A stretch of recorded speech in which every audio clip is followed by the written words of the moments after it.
Hello and welcome to everyone. Good morning, good afternoon, good evening, good night, and if anything else, please let me know. Okay, so welcome to the next class of business law. And as always, I used to hope and believe that you are studying. So, with that hope and belief only, I'm here with the next class. And yes, if it's like a rubbish thing that I'm keeping some hope and belief on you, then it's okay. It's your part. Okay, you can decide.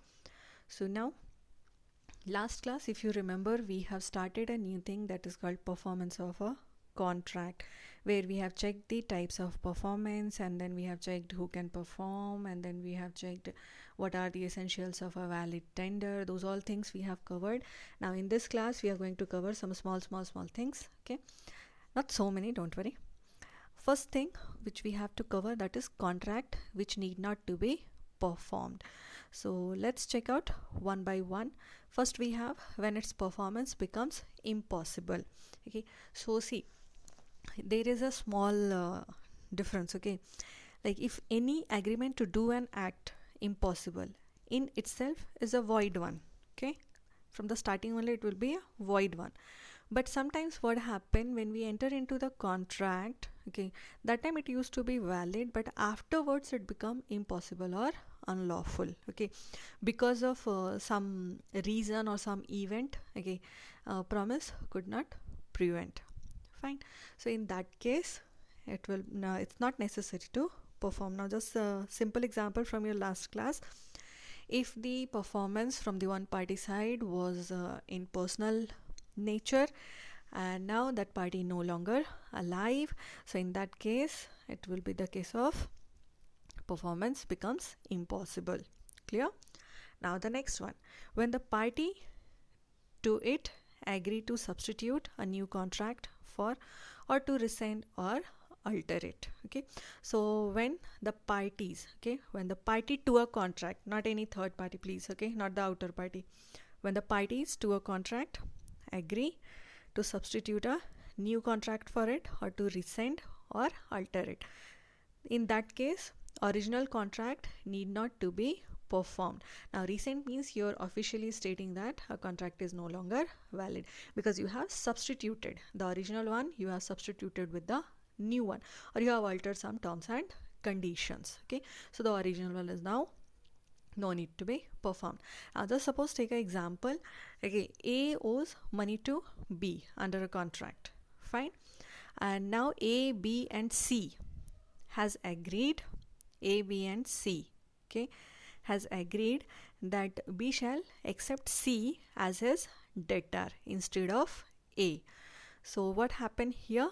The old debt A to B now end, a new debt C to B will start.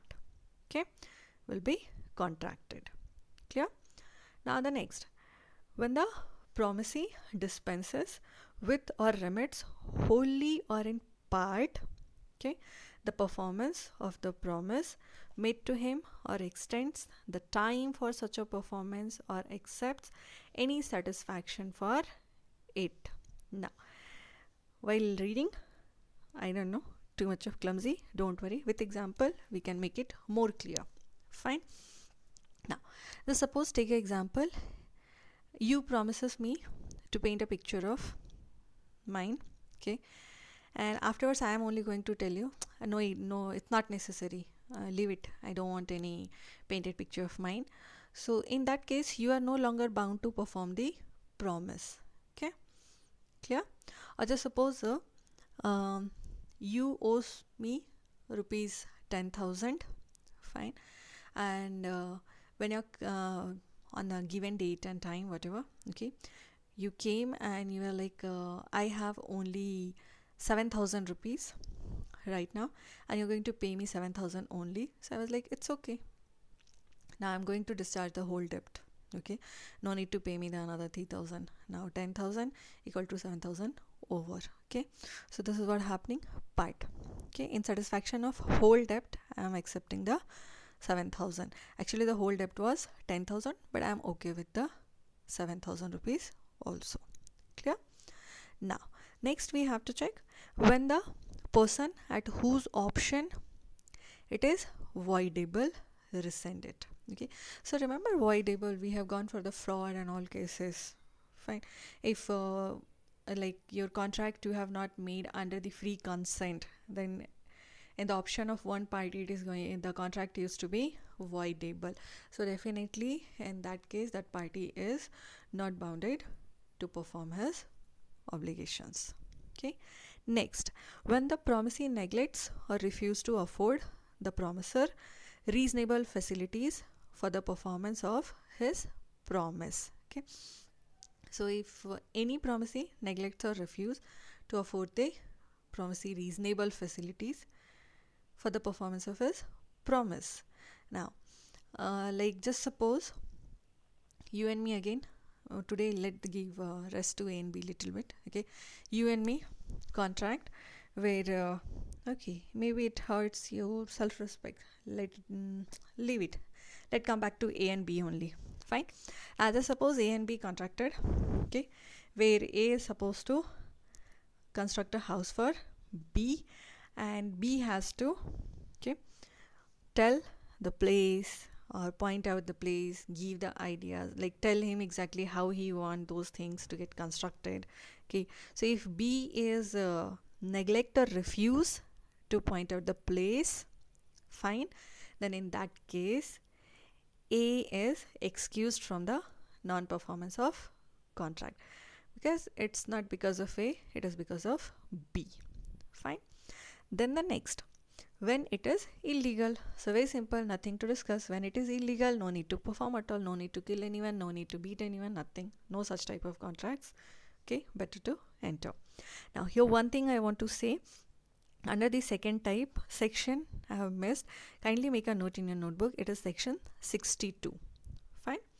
Now next thing we have to check, time as the essence of contract. So time is very important. Always we used to say so many great dialogues and all, no, time will never come back, and let my time comes, and everybody will have the good times. Okay, same things with your contract. Don't worry, I'll not go for any philosophy. So this is time as the essence of contract. Okay, time is of essence, something very important. Fine. Performance by one party at or within the period specified in the contract is necessary. Fine. If under a contract you have agreed that within this particular time, within this particular period, I am going to perform my part of obligation, you have to. Okay, and if you're going to be a failure, then it will be taken as a breach of contract and you have to face some consequences. Clear? Now we have the another sense, we have the another scenario also. Time is not as the essence of contract. Okay, now condition is what? If the intention of the parties, who are parties in that particular contract, if the intention of the parties is such that time is not as the essence of contract, then in such cases time does not make the contract voidable. Okay, nothing will happen. Clear? Now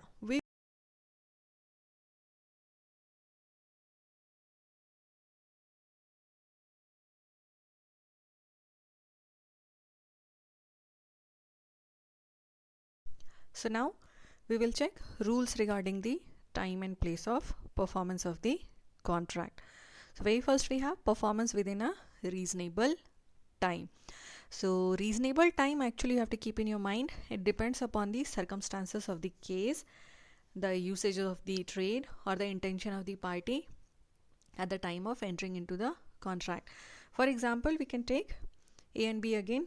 Okay, A has taken the loan of rupees 10,000, just you can say, from B, and said that I will return you these all amount when I'll receive my next salary. So here what is the reasonable time? Reasonable time is when A receives his next salary. Okay, so it's depend upon the circumstances.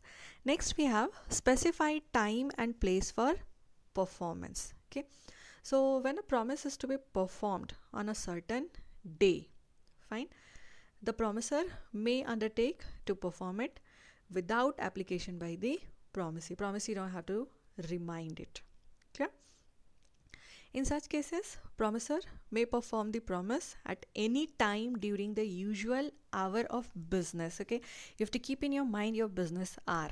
Okay, after that, if you're going to perform it, then definitely the other party will have the reason, okay, to shout on you.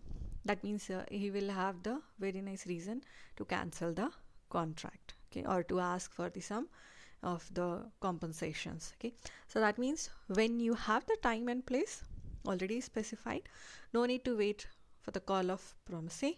You just go and perform it within the business hour. Okay, now the next in that queue we have performance on a certain day. Okay, so when a promise is to be performed on a certain day, the promisor may undertake to perform it after the application by the promisee. To that effect, okay, promisee has to apply for the performance at a proper place. Okay, because place was not specified here, so promisee has to specify, has to apply for the performance at a proper place, and that also within usual hour of business. Okay, now the next we have in that queue, promise when no place is fixed and without application. Okay, no place is fixed for the performance of obligation, then it is a duty of the promisor to apply to the promisee. Okay, why? To appoint a reasonable place, fine, and then he has to perform the promise and perform it at that given reasonable place only. Okay, now the next we have in that line or that queue, performance as prescribed by the promisee. So very simple, the performance of any promisee may be made in any manner or at any time which the promisee prescribes. So whenever your party is going to tell you whatever you have agreed, whatever time, place, okay, day the promisee has prescribed, according to that you have to perform your promise. Okay, so these are rules related to your time and place of the performance of contract. Now we will check one more small topic for the day. Okay, after this topic, under this topic what and all we have to study we will complete, and then we'll close the class.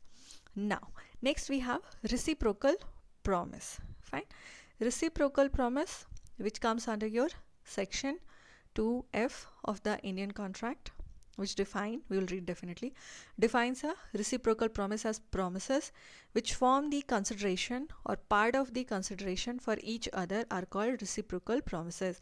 So in simple word, a reciprocal promise means a promise in exchange for another promise. So you do one thing and I'll do one thing. You perform one thing and I'll perform one thing. Okay, that is your reciprocal promise. Now if we have to check the types, okay, we have to know, we have to, not if, we have to check this. So we have to go for the types and rules of your reciprocal promises. So very first comes here mutual and independent. Okay, mutual and independent. When the promises are to be performed by each party independently without waiting for other party to perform his promise. Okay, you don't have to wait for the performance from the other party, you have to perform it. It is mutual but same time it is independent. Now just take an example of milk suppliers. Okay, just suppose you are getting the milks from a particular supplier every day. So definitely it's a kind of promise only between you and that supplier. Okay, that supplier will supply the milk every day. Okay, and you will pay the price of milk at the end of every month. Fine. So it is mutual because the supplier has to supply the milk every day to your house, and you are going to pay the price of the milk at the end of every month. But same time it is independent. Okay, the supplier don't have to wait that when the end of the month will come and he will pay me, you will pay me, he will pay me the money, and then I'm going to do the supply of milk. Definitely it will not take place. Okay, so that is your mutual and independent. Now the next we have conditional and dependent. Okay, when the performance of one party depends on the prior performance of the other party.